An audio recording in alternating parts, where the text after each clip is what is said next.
પીવેલ કોટડિયા। સમગ્ર ભારતભરની અંદર આજે મહાશિવરાત્રિના પાવન પર્વ નિમિત્તે તમામ શિવાલયોની અંદર આજે શિવના દર્શનાર્થે પબ્લિકો નીકળી પડી છે અને વાતાવરણ આખું આજે શિવમય બની ગયું છે અને તમામ મંદિરોની અંદર કેશોદની અંદર શિવાલયો ભરપૂર દર્શનાર્થીઓથી ભરચક ભરેલા છે। ત્યારબાદ બપોરે આરતી કરી અને ભાંગનું પ્રસાદી સ્વરૂપે વિતરણ કરવામાં આવશે। તેમજ પ્રસાદી બાદ 3 વાગ્યે મહાશિવરાત્રિ નિમિત્તે શોભાયાત્રાનું આયોજન કરેલું છે વિશ્વ હિન્દુ પરિષદ દ્વારા। તેમજ સાંજે નીલકંઠ મહાદેવ મંદિર ખાતે શૃંગારના દર્શન રાત્રે રાખેલા છે, તો તમામ કેશોદ નગરજનોને દર્શન કરવા માટે પધારવા હાર્દિક નિમંત્રણ છે।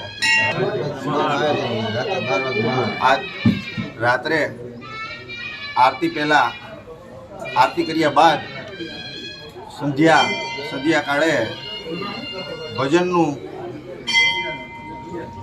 ભજન સંધ્યાનું આયોજન કરવામાં આવેલું છે।